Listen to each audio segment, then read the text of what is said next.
Hello everyone, again all of you welcome on the platform of online classes of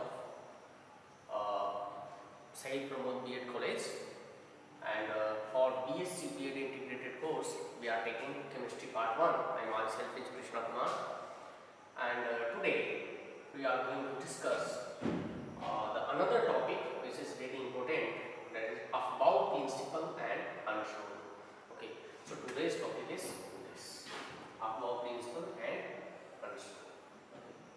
So first of all I would like to discuss about principle.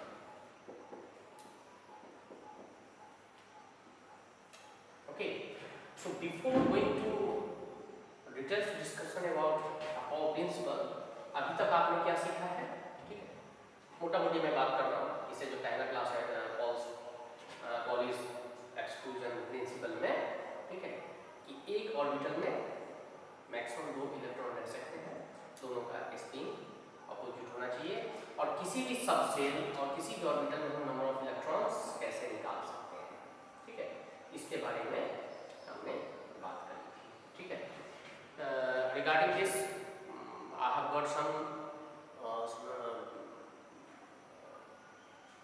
photograph of the solution of these two examples have been given to you as an assignment, but उसमें से एक मेरे पास आया है ना, मैं पहला वो बता देता हूँ कि उन्होंने मिस्टेक किया है, तो वो क्या मिस्टेक किया है वो मैं बताना चाहूँगा, ठीक है। आपने तो समझा सही है, ठीक है, लेकिन उसमें मिस्टेक हुआ है, ठीक है। मिस्टेक वही करते हैं जो ट्राई करते हैं, लेकिन जो कुछ ट्राई किया ही नहीं है तो वहाँ पे मिस्टेक का चांसेस कुछ है ही नहीं, ओके।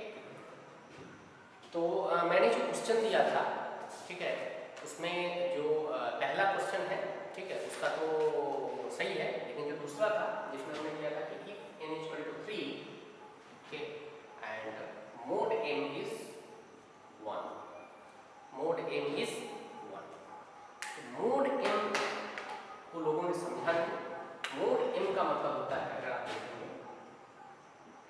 होता है प्लस माइनस, ठीक है, यानी कि m का वैल्यू +1 और -1, ठीक है। तो फॉर n = 3 और n = 3, अगर l का वैल्यू देखेंगे तो 0, 1, 2 और 3 होता है, ठीक है, और पर्टिकुलर m का वैल्यू नहीं लेंगे तो यहाँ पे 0, -1, 0, +1, -2, -1, 0, 1, 2, -3, okay, -2, -1, 0, 1, 2, ओके। तो ये m का पर्टिकुलर वैल्यू रहेगा, ठीक है। और अगर हम इसको ऑर्बिटल में दिखाएंगे तो यहाँ पे 2 इलेक्ट्रॉन रहेगा, यहाँ पे 3, ऐसा, यहाँ पे 5, ठीक है। मैं सारे नहीं दिखा रहा हूँ, मैं आपको समझाने के लिए बोल रहा हूँ, ठीक है। तो ये जो वैल्यू है m का 0 के लिए यहाँ पे 0 है, ये -1, 0, -1, यहाँ पे -2, -1, 0, 1 and 2, और यहाँ पे -3 से स्टार्ट होगा, 7 ऑर्बिटल होगा, -3, -2, -1, 0, 1, 2, 3। तो इसमें क्या करना था कि since the value of m is +1 and -1, okay, तो ये तो आएगा नहीं, ठीक है। इसमें क्या आएगा, 2 ऑर्बिटल आएगा, यहाँ पे -1 है और यहाँ पे +1 है, ठीक है। तो यहाँ पे कितने इलेक्ट्रॉन आएंगे, 4। अगर यहाँ पे देखेंगे तो यहाँ पे भी 2 ही ऑर्बिटल आएगा, -1 है, +1, यहाँ पे भी 4 आएगा, ठीक है, और यहाँ पे भी 2 ही ऑर्बिटल आएंगे, यहाँ पे भी 4 आएगा। तो इसका जो एब्सोल्यूट आंसर होगा वो होगा 4 + 4 + 4, that is 12 electrons, that is the right answer. तो एक मेरे पास आया है, उसमें उन्होंने कुछ 24 बताया है, जो कि आपका गलत है। एनीवे आपने ट्राई किया, ठीक है, लेकिन इसका जो करेक्ट आंसर होगा वो क्या होगा, ये, ठीक है। चलिए अब हम इसके बारे में बात करें, आप प्रिंसिपल के बारे में बात करें।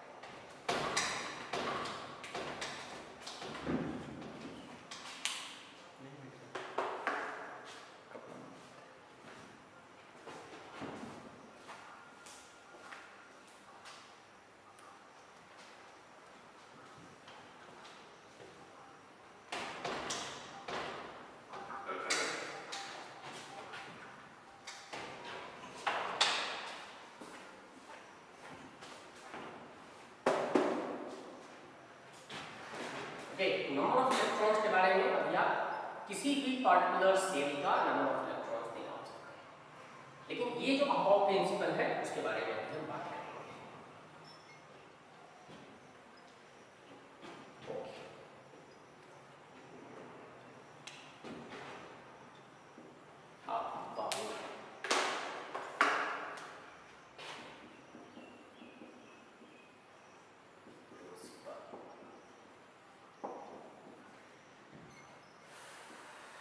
क्या है आपको क्या हो सकता है? तो निश्चित रूप से आपके दिमाग में आ रहा होगा ये तो कोई साइंटिस्ट का, बिकॉज कि अभी तक जितने भी हमने अभी प्रिंसिपल्स देखे हैं, ठीक है, रदरफोर्ड मॉडल के बाद, है ना, हाइजेनबर्ग का देखा, central principle, Bohr's atomic model देखा है हमने, उसके बाद समरफील्ड एटॉमिक मॉडल देखा है, पॉलिंग एक्सक्लूजन प्रिंसिपल देखा है, उसके बाद सॉन्डर्स इक्वेशन देखा है। तो इन एवरी प्रिंसिपल और इक्वेशन जो उसका प्रिंसिपल है ना, वो किसी भी साइंटिस्ट के नाम से जुड़ा हुआ है। तो इसमें भी ऐसा लग रहा होगा कि अफवाह is the name of some person, लेकिन इसमें ऐसा नहीं है। अफवाह किसी भी साइंटिस्ट का नाम है, ये एक वर्ड है, this is a German word, ठीक है, और इसका मतलब होता है स्ट्रक्चर, इसका मतलब होता है स्ट्रक्चर और कंस्ट्रक्शन, ठीक है। तो this principle tells about the structure or construction of the electron in the orbital. अभी तक तो हमने देखा एक ऑर्बिटल में 2 इलेक्ट्रॉन रह सकते हैं, कितने इलेक्ट्रॉन रह सकते हैं, नंबर्स के बारे में हमको पता चला, ठीक है। इतना भी ये पता है कि एक ऑर्बिटल में अगर 2 इलेक्ट्रॉन को रखना है तो दोनों का स्पिन अपोजिट होना चाहिए। लेकिन ये जो अबव प्रिंसिपल में ये बताया गया, ठीक है, कि पहले किसको, फॉर एग्जांपल इतना तो पता है कि हमारे पास 20 स्टूडेंट है और 20 स्टूडेंट को रहने के लिए हमारे पास 5 रूम है, ओके, इतना पता है कि हर एक रूम में हमको 10-10 बच्चों को बिठाना है, लेकिन वहां पे प्रेफरेंस इंपॉर्टेंट होता है। एट ए टाइम हम सबको एक जगह नहीं बिठा सकते, so we will take some rule, okay, कि on the basis of something, on the basis of ये हो सकता है कि अगर 20 लड़के हैं तो हो सकता है कि उसके रोल नंबर के हिसाब से बिठाया जाए, एक ये तरीका हो सकता है ना, उसको इंक्रीजिंग ऑर्डर में बिठा सकते हैं, उसको डिक्रीजिंग ऑर्डर में बिठा सकते हैं। ये भी हो सकता है कि हम उसके डेट ऑफ बर्थ के हिसाब से बिठाएंगे, जिसका डेट ऑफ बर्थ जनवरी में रहेगा उसको पहला बिठाएंगे, उसके बाद फरवरी वाले को, उसके बाद मार्च वाले को। यानी कि अगर किसको हमको स्थान देना है, अगर हमको बिठाना है तो we must know some rule, कुछ तो ऐसा एक रूल बनाना पड़ेगा, that is called thumb rule, जिसके हिसाब से हम डिसाइड करेंगे कि पहला किसको बिठाना है। The same principle is used in above principle, ठीक है, हमारे पास इतने इलेक्ट्रॉन है, वो ऑर्बिटल में भी बिठाना है, लेकिन पहला वो 2s में बैठना चाहिए, क्या पहला 3s में बैठना चाहिए, कि पहला 3p में बैठना चाहिए। अगर हम रूल नहीं लगाएंगे, ठीक है, तो वहां पे तो मारामारी हो जाएगी, पता ही नहीं होगा कि कौन से इलेक्ट्रॉन को किधर जाना है, ठीक है। तो जब आप कहीं पे भी जाते होंगे एग्जामिनेशन देने के लिए, ठीक है, तो वहां पे एक बोर्ड चिपका हुआ रहता है और उस बोर्ड में एक सीटिंग अरेंजमेंट लिखा हुआ रहता है, ठीक है, सीटिंग अरेंजमेंट, कि आपको इस पर्टिकुलर लड़के को इस रूम में, इस ब्लॉक में जाना है। इसका मतलब है कि उसका एड्रेस डिफाइन किया हुआ है कि उसी रूम में जाकर के वो बैठेगा। तो सेम चीज ये अबव प्रिंसिपल में, ठीक है, यानी कि अबव प्रिंसिपल के बारे में पता चला। ये क्या देता है बेसिकली, ये बेसिकली ये देता है, ठीक है, कि कोई भी इलेक्ट्रॉन कोई भी ऑर्बिटल को ऑक्युपाई कैसे करेगा, कौन से रूल के हिसाब से करेगा। There should be some deciding factor by which an orbital can be filled by electron, okay. तो you can write down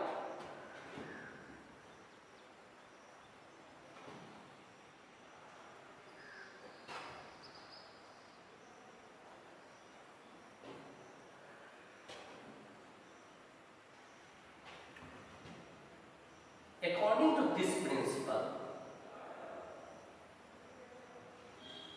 according to this principle,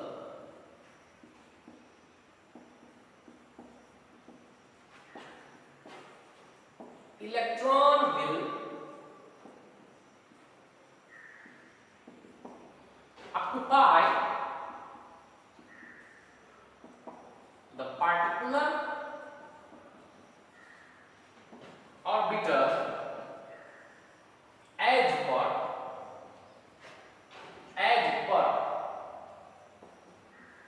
following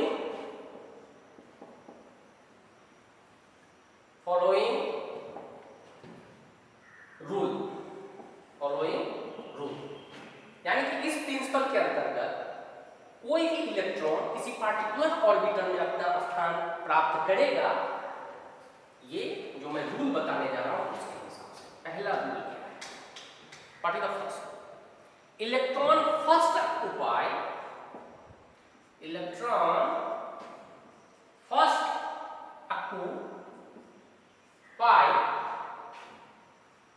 lower energy orbitals.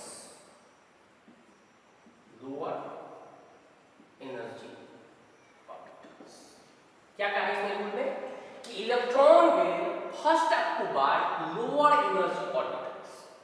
मैं आपको फिर बता दूं कि फॉर एग्जांपल ये न्यूक्लियस है और यहां भी ये ऑर्बिटल है। जो फर्स्ट क्वांटम नंबर था, that is principal quantum number, उसमें क्या बताना था कि जैसे ही आप न्यूक्लियस से आगे की तरफ बढ़ेंगे उसका एनर्जी क्या हो जाता है? बढ़ता जाता है। इसका एनर्जी कमता जाता है, ठीक है, कम होता है। तो जिसका लोअर एनर्जी रहेगा, ठीक है, यानी कि यहां पे एनर्जी सबसे कम होगा, उसके बाद उससे ज्यादा यहां पे होगा, उससे ज्यादा यहां पे होगा, उससे ज्यादा यहां पे होगा। तो इलेक्ट्रॉन जो है वो सबसे पहला ऑर्बिटल ऑक्यूपाई करेगा जिसका एनर्जी लेवल कम रहेगा, यानी कि निश्चित रूप से वो न्यूक्लियस के ज्यादा नजदीक रहेगा, इसलिए बोला कि electron first occupy lower energy level. अगर यहाँ पे आप देखेंगे कि अगर ये 1s है तो इससे ज्यादा 2s का होगा, उससे ज्यादा फिर 3p का होगा, उससे ज्यादा फिर 4s का होगा, ठीक है। तो अगर इलेक्ट्रॉन अपने पास है तो ये पहला जो ऑर्बिटल है वो 1s का लेगा, फिर 2s का लेगा, फिर 3p का लेगा, फिर 4s का लेगा, ठीक है। यानी कि electron first occupy lower energy orbitals. What is the second point? Second point, energy feeling, electron feeling in order of increasing level of energy। यानी कि इलेक्ट्रॉन जो फिलअप होगा ये इंक्रीजिंग ऑर्डर ऑफ एनर्जी के फॉर्मेट में होगा, ठीक है। ये दो जो स्टेटमेंट है, these two statements are under above principle। now let us see another rule, ठीक है। एक ऐसा रूल उन्होंने बनाया, ठीक है, ये तो हम याद नहीं कर सकते हैं, ठीक है, कि किसका एनर्जी लेवल ज्यादा होगा, 1s का होगा क्या 2s का होगा क्या 3s का होगा, ठीक है। तो इसको इजी करने के लिए, ठीक है, एक ऐसा रूल बनाया गया जहां से आप इजीली कैलकुलेट कर सकते हो कि कौन से ऑर्बिटल का एनर्जी कम होगा और इसका एनर्जी लेवल ज्यादा होगा, ठीक है। तो that rule is note down, this rule is very important, ठीक है। This rule is called n plus l rule। n plus l rule मतलब क्या? यहाँ पे n क्या है? प्रिंसिपल क्वांटम नंबर, और l क्या है? Azimuthal quantum number. Okay, so according to this rule energy is directly proportional to n plus l। Energy is directly proportional to n plus l। You can write down, according to n plus l rule, the energy is directly proportional to n plus l, where n is principal quantum number and l is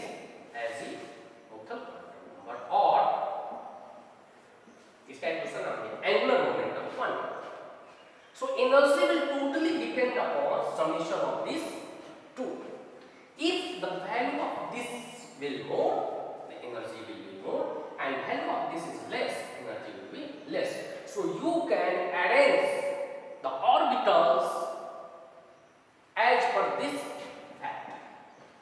Okay, अब ये statement हो गया कि energy directly proportional to n plus l. Let us see on example which will clear the concept. ये concept क्या है?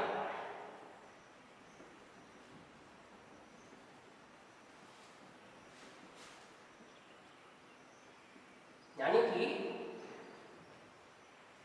Electron का जो ऊर्जा होगा वह n और l के जोड़ के समानुपाती है. ठीक है, इसका ये जैसे लेट अस सी अपने पास दो ऑर्बिटल है, एक है 2s और दूसरा है 3p. ओके, और ये हमको डिसाइड करना है कि जो इलेक्ट्रॉन है वह पहला 2s में जाएगा या पहला 3p में जाएगा. ये डिसाइड कैसा होगा, ये फिलअप कैसा होगा, यानी कि जिसका एनर्जी लेवल कम रहेगा उसमें पहला इलेक्ट्रॉन फिलअप होगा और जिसका एनर्जी लेवल ज्यादा रहेगा उसमें बाद में. ठीक, ये कौन डिसाइड करेगा, n+. तो 2s के लिए n का वैल्यू क्या है और l का वैल्यू क्या है. चूंकि s है तो l का वैल्यू है 0. चूंकि यहाँ पे s सबसे है उसके लिए क्या होगा 0. और इस ऑर्बिटल में n का वैल्यू क्या है 3 और l का वैल्यू कितना हो जाएगा 1, because for p the value of l will be 1. अब इसके लिए n plus l निकालेंगे तो कितना हो जाएगा 2 plus 0 2, और इसके लिए n plus l का वैल्यू अगर निकालेंगे तो कितना हो जाएगा 3 plus 1 is equal to 4. Now you can see that the value of n plus l for 2s is less than that of n plus l value for 3p. यानी कि 2s orbital के लिए n plus l का value जो है वह कम है n plus l 3p orbital. इसका मतलब क्या हुआ कि energy level of 2s will be less than that of energy level of 3p as I stated in the rule of n plus l where energy is directly proportional to n plus l. अब तो easy हो गया. Now you can decide easily कि अगर electron को fill up करना है और यहाँ पे अगर ऑर्बिटल बना हुआ है, दो ऑर्बिटल एक 2s का है और 3p का है, तो पहला ये फिलअप होगा फिर बाद. ओके, सो अभी हमको डिसाइड हो गया कि हमको किधर किधर बैठना है. उसका तो डिसाइडिंग फैक्टर आ गया. Deciding factor is what n plus l. Now I think this concept is very clear. अब देखो, अब इसमें देखो एक्सेप्शन क्या है. अब आप पूछेंगे कि ऐसा भी तो हो सकता है सर कि कोई भी ऐसा दो ऑर्बिटल रहेगा, ठीक है, जिसमें n plus l का वैल्यू सेम भी तो आ सकता है. सेम भी तो आ सकता है, तो हम क्या डिसाइड करें. सेम तो आ सकता है भाई, हम क्या डिसाइड करें. अगर दोनों केस में फॉर एग्जांपल अगर हम कुछ ऐसा सेल लेते हैं जहां पे दोनों सेल का n plus l सेम है, तो क्या दोनों बैठा रह जाएगा इलेक्ट्रॉन? नहीं बैठा. तो उस केस के लिए क्या बताया गया कि अगर n plus l का वैल्यू किसी दो ऑर्बिटल के लिए अगर सेम आता है तो डिसीजन जो हम लेंगे वो n के आधार पे लेंगे. किसके आधार पे? n के आधार पे. यानी कि n जिसका ज्यादा रहेगा, ठीक है, वहां पे इलेक्ट्रॉन पहले जाएगा. प्रेफरेंस वहां पे चेंज हो जाएगा. आप लिख सकते हैं एक्सेप्शन, अपवाद जिसको बोलते हैं.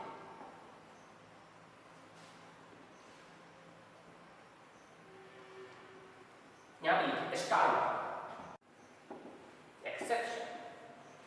यहां पे लिखिए in case of the two orbitals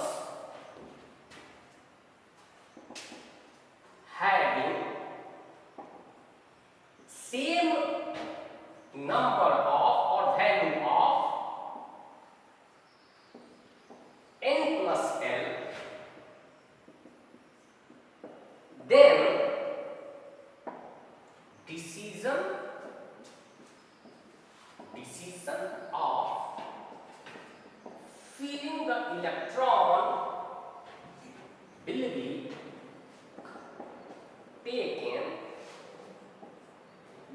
taken as per n, यानी कि जब दो ऑर्बिटल है, अगर दोनों का n प्लस l बराबर है,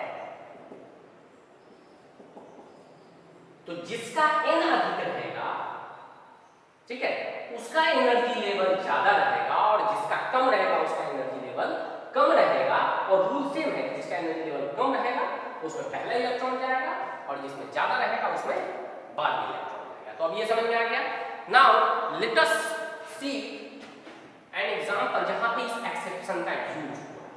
जब तक उदाहरण नहीं बताएंगे, जब तक एग्जांपल नहीं बताएंगे, तब तक इस स्टेटमेंट का बहुत ज्यादा मतलब नहीं रहता है, बिकॉज कि जब तक आपको दिखाया नहीं जाएगा, ठीक है, मैं बोल रहा हूं कि ये आग है, हाथ जल जाएगा, लेकिन आप बोलते हो नहीं साबित करके दिखाओ, तो आपका हाथ तो जलाऊंगा मैं, ठीक है, मैं बोलूंगा चिपकाओ उसमें, देख लो हाथ जलता है कि नहीं। तो सेम चीज उदाहरण के साथ जब मैं दिखाऊंगा आपको, तो आपको ये कॉन्सेप्ट बिल्कुल क्लियर हो जाएगा। तो साइंस में क्या है, प्रूफ देना होता है कि जो मैं बोल रहा हूं ये स्टेटमेंट सही है क्या नहीं।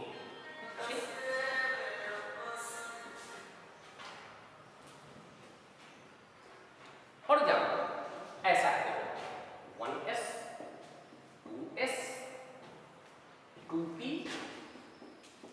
3s 3p 3d 4s, ऐसे बहुत सारे ऑर्बिटल। अभी मैंने पहले आपको वही ऑर्बिटल बताया, यहाँ पे तो कितना है, 1 2 3 4 5 6 7 ऑर्बिटल, ठीक है। तो अब मुझे बताइए n और l का वैल्यू क्या क्या होगा, वो देखिए। n का वैल्यू यहाँ पे 1, यहाँ पे 2, यहाँ पे 2, यहाँ पे 3, यहाँ पे 3, यहाँ पे 3, यहाँ पे 4। अब l का वैल्यू क्या होगा, अगर s है तो 0 0, e है तो 1, ठीक है, s है तो 0, e है तो 1, d है तो कितना 2, और यहाँ पे 0, ठीक है। अब यहाँ पे n प्लस n निकाल लिया,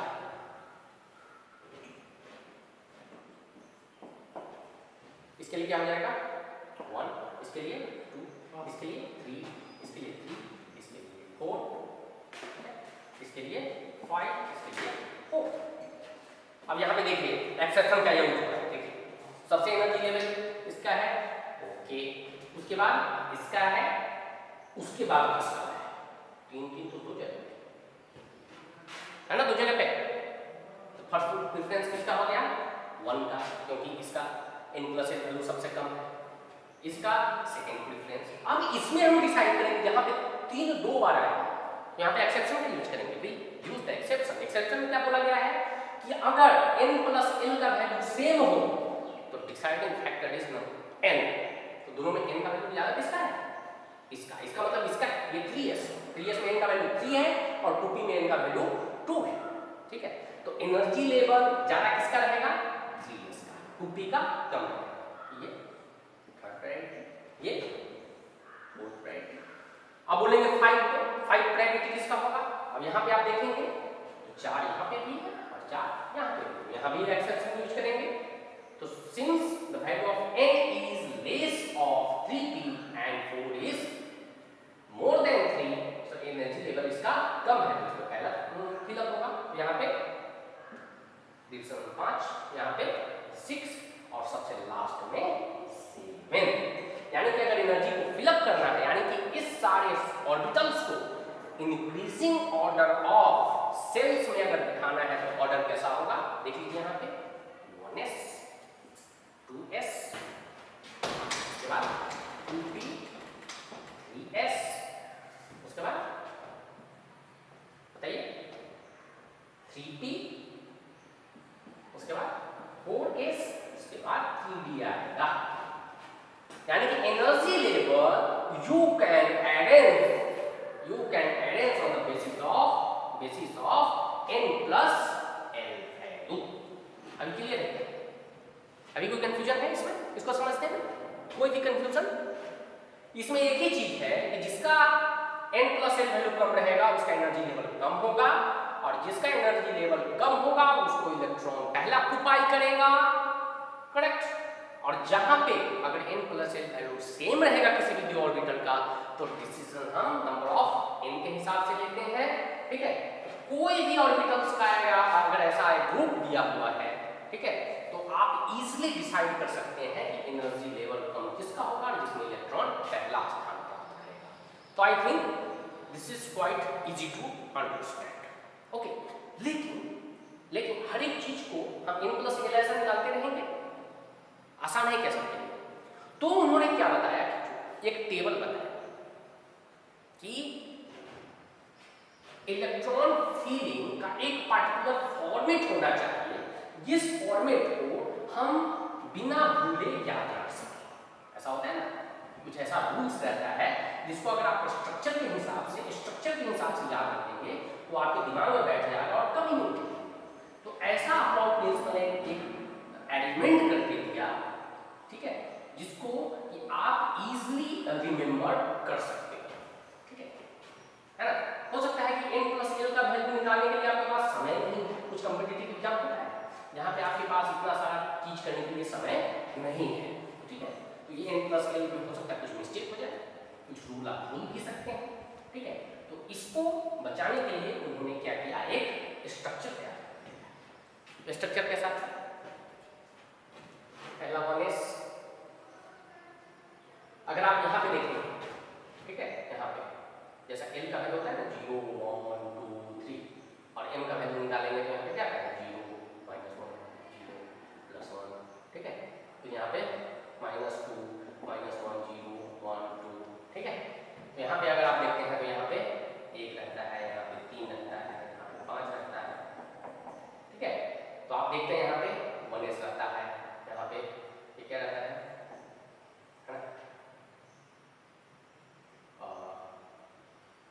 2s 3p ऐसा करके एलिमेंट आता है, ठीक है। तो अगर ऐसा लिखेंगे तो यहाँ पे 1s लिखना है, ठीक है। उसके बाद आपको बढ़ाते जाना है, ठीक, 2s 1s 2s 2p 1s 2s 2p 3s 3p 3p 4s 4p 4d 4f 5s 5p 5d 5f 5g भी होता है, ठीक है। उसके बाद 6s 6p, हम इतना ही करेंगे, इससे आगे। तो अफाउ प्रिंसिपल के अंतर्गत एक ऐसा रूल बनाया गया कि जिसमें कि एनर्जी लेवल आपको निकालने की जरूरत नहीं है। जैसे अगर आप एक एरो ऐसा मान लो, आप ऊपर से नीचे की तरफ करें, फिर ऐसा मान लो, फिर ऐसा मान लो, फिर ऐसा मान लो, फिर ऐसा मान लो, फिर ऐसा मान लो, ठीक है। ये अपने आप आपको बता देगा कि एनर्जी लेवल कम किसका है। अब आप देखेंगे तो देखो ये 1s सबसे कम, उसके बाद 2s, उसके बाद 2p, उसके बाद 3s, उसके बाद 3p, फिर उसके बाद 4s, उसके बाद 3d, है ना, उसके बाद 4p, उसके बाद 5s, उसके बाद 4d, 5p, 6s। यानी कि ये जो अरेंजमेंट है, अगर आप मैच करेंगे जो मैंने पहले n प्लस एल वैल्यू निकाल के देखा है, ये दोनों सेम है। लेकिन ये आपको याद करने में कोई दिक्कत नहीं, यहाँ पे 1s लिखना है, 2s 2p, 3s 3p 3d, 4s 4p 4d, ऐसा एक टेबल बना लेना है और उसके ऊपर से नीचे की तरफ क्रॉस में तीर का चिन्ह निकालना है। और तीर का चिन्ह मैं नीचे इसलिए दिखा रहा हूँ, ठीक है, ताकि आपको ऊपर से नीचे की तरफ जाना है, नीचे से ऊपर की तरफ नहीं जाना। तो easily you can arrange the orbitals in the increasing order of energy. Okay, तो that's all from aufbau principle. Aufbau principle में बहुत ज्यादा कुछ नहीं है, इसमें क्या है कि जिसका एनर्जी लेवल कम रहेगा, ठीक है, वहां पे इलेक्ट्रॉन पहला जाएगा और ये डिसाइड करेगा n प्लस एल। यहाँ पे n प्लस एल किसी भी ऑर्बिटल का समान है तो हम डिसीजन लेते हैं n के हिसाब से, यही तो है और क्या है, ठीक है। अब चलो, अब मैं आगे बाद बताता हूं हंस।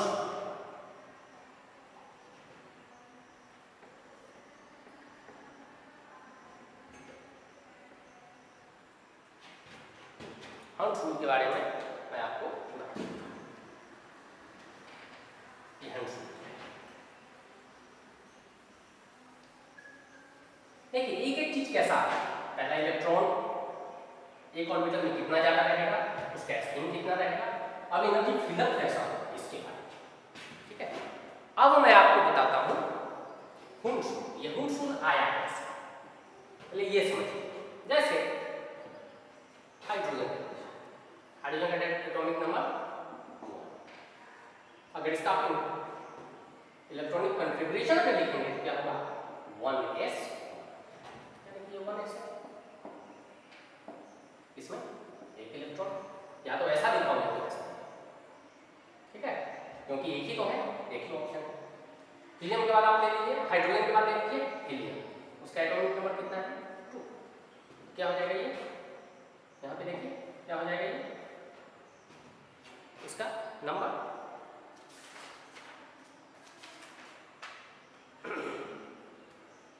1s2, ठीक है, 1s2, ये 1s2 है, क्योंकि 2 इलेक्ट्रॉन है इसलिए दोनों फिलअप होंगे। हीलियम के बाद क्या होता है लिथियम, लिथियम का एटॉमिक नंबर 3, यहाँ पर जाएगा 1s2 2s1, 1s2 2s1, तो यहाँ पे 2 ऑर्बिटल आएंगे, पहला 1s2 और फिर उसमें 2s1, तो 1s2 यानी कि इसमें 2 इलेक्ट्रॉन है और 2s1 इसमें 1 इलेक्ट्रॉन आएगा, करेक्ट है, क्योंकि एक इलेक्ट्रॉन को अगर दोनों इलेक्ट्रॉन को एक ऑर्बिटल में रखना है तो उसका स्पिन अपोजिट होना चाहिए। लिथियम के बाद क्या आता है बेरिलियम, बेरिलियम का क्या है Z=4, यहाँ पे क्या हो जाएगा 1s2 2s2, अगर आप ऐसा बनाएंगे क्या है 1s2 2s2, दोनों में 2 इलेक्ट्रॉन है, इजी। उसका क्या आता है बोरॉन, बोरॉन का 5, क्या हो जाएगा 1s2 2s2 2p1 एज पर increasing order of energy level, ठीक है, इलेक्ट्रॉनिक कॉन्फ़िगरेशन ऐसा है। यहाँ पे 3 ऑर्बिटल आ जाएंगे, पहला 1s2, दूसरा 2s2 और तीसरा 3p1, तो इसमें 2, इसमें 2, इसमें 1। ठीक इसी तरह से यहां तक तो कोई दिक्कत नहीं है। अगर कार्बन का दिखाना है, कार्बन का कितना रहता है एटॉमिक नंबर 6, अगर कार्बन का दिखाएंगे हम क्या हो जाएगा इसका 1s2 2s2 2p2, यहाँ पे 3 ऑर्बिटल आएंगे 1s2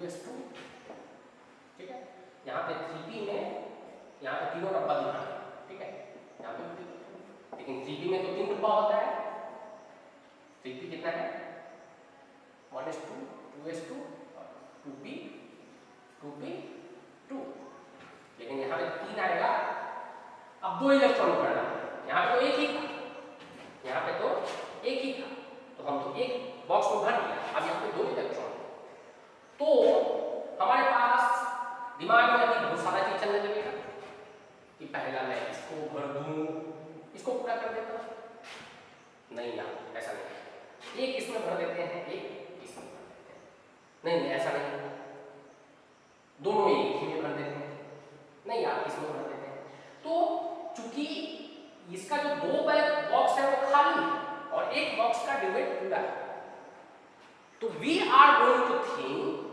कि अब 2p ऑर्बिटल के अंतर्गत ये पहला किधर भरेगा, ये कंफ्यूजन क्रिएट हुआ ना, इस कंफ्यूजन को दूर करने के लिए ये हंस रूल क्या कहता है, हंस रूल क्या कहता है कि कोई भी इलेक्ट्रॉन है उसका नेचर क्या है, उसका नेचर क्या है कि जितना संभव हो वो अकेला रहना चाहिए, ठीक है, अगर उसके पास कोई रास्ता नहीं हो तभी वो पेयर बनाएगा, है ना, यानी कि electron prefer to be unpaired as far as possible. यानी कि अगर उसको मौका मिले तो अनपेयर रहना चाहेगा, वो पेयर नहीं रहना चाहता। जब उसके पास कोई दूसरा रास्ता नहीं है तभी वो पेयरिंग करेगा। यानी कि Hooke's rule is totally based upon pairing of electron। यानी कि ऑर्बिटल में जाना है लेकिन पहले किधर जाना है, ठीक है। ये तो पता होगा कि पहले 1s में जाएगा, फिर 2s में जाएगा, फिर 2p में जाएगा। लेकिन 2p में जाने के लिए भी कहानी है, हमको ये पता चल गया रूम में है, लेकिन रूम में अगर 2 लड़के हैं तो उसको कैसा बिठाना है। जैसा यहाँ पे 3 बेड है, ठीक है, और तीनों बेड पे हमारे पास 2 लड़के हैं, तो हमारे पास कितना अरेंजमेंट हो सकता है। या तो एक ही बेड पे दोनों को बिठा दो, या एक को इस पे बिठाओ, दूसरे को इस पे बिठाओ, नहीं तो बीच वाले पे ही दोनों को बिठा दो, नहीं तो तीसरे पे दोनों को बिठा दो, है ना। लेकिन Hooke's rule ये कहता है कि अगर आपके पास 3 बेड अवेलेबल है और लड़के 2 हैं, ठीक है, तो पहला लड़का को पहले बेड पे और दूसरे लड़के को दूसरे बेड पे बिठाओ, एक पे ही दोनों को मत बिठाओ, क्योंकि अभी पास उसके पास चांस है, they are having a chance to seat alone. तो पहला जो पॉइंट था Hooke's rule का वो क्या था, वो आप नोट डाउन कर सकते हैं कि electrons prefers to be unpaired as far as possible. लिखिए, electrons prefers to be unpaired as far as possible. इस स्टेटमेंट का मतलब मैंने समझा दिया है कि इलेक्ट्रॉन जब तक उसके पास जगह है तब तक वो अनपेयर करना चाहता है। इसका दूसरा पॉइंट क्या था कि electrons in a subshell are paired only.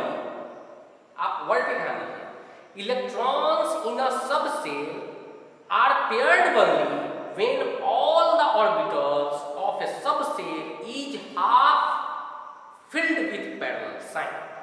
अगर इसको हम थोड़ा और बढ़ा के इस स्टेटमेंट को बोलेंगे तो ये क्या बोलता है कि अगर हम आपके पास सबसेल है यहां पे ऐसा, तो ये पेयरिंग तभी होगा जब इसके तीनों सबसेल कम से कम एक इलेक्ट्रॉन विद सेम साइन से हाफ फिल्ड हो। हाफ फिल्ड मतलब अगर दोनों इलेक्ट्रॉन आ गया तो फुल फिल्ड, और अगर उसमें एक ही इलेक्ट्रॉन है तो उसको हम क्या बोलेंगे, हाफ फिल्ड। यानी कि जब तक ये तीनों हाफ फिल्ड नहीं हो जाएगा तब तक हम पेयरिंग नहीं कर सकते हैं, तब तक हम पेयरिंग नहीं कर सकते। जैसे अगर ये 2p2 है, ठीक है, एक इलेक्ट्रॉन इसमें आएगा, एक इलेक्ट्रॉन इसमें आएगा। अगर हम कार्बन के बदले नाइट्रोजन का लेते हैं तो यहाँ पे 2p3 हो जाएगा, तो पहले ये हो जाएगा। यानी कि तीनों आप ऑर्बिटल ले रहे हैं, एक एक इलेक्ट्रॉन के साथ भर गया। अब तीनों जब इसके साथ भर गया, अब हम पेयरिंग कर सकते हैं क्योंकि उसके पास दूसरा कोई रास्ता नहीं है, ठीक है। अगर हम ऑक्सीजन का लेंगे तो यहाँ पे क्या आ जाएगा, 2p4। So now we can start filling this। अब यहाँ पे ये फुलफिल्ड है और यहाँ पे 2 हाफ फिल्ड है। यानी कि इसका जो सेकेंड स्टेटमेंट है वो आपको यहाँ पे दिखाई दे रहा है। सेकेंड स्टेटमेंट क्या था, आप लिख लीजिए, electron in a subshell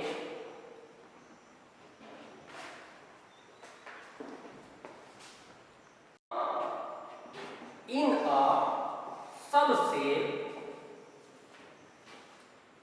are paired only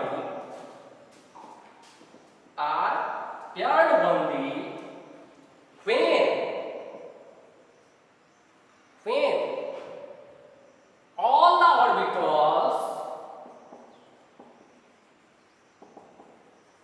the orbitals in the subcell are half filled with same steam। Electrons in a subcell are paired only when all the orbitals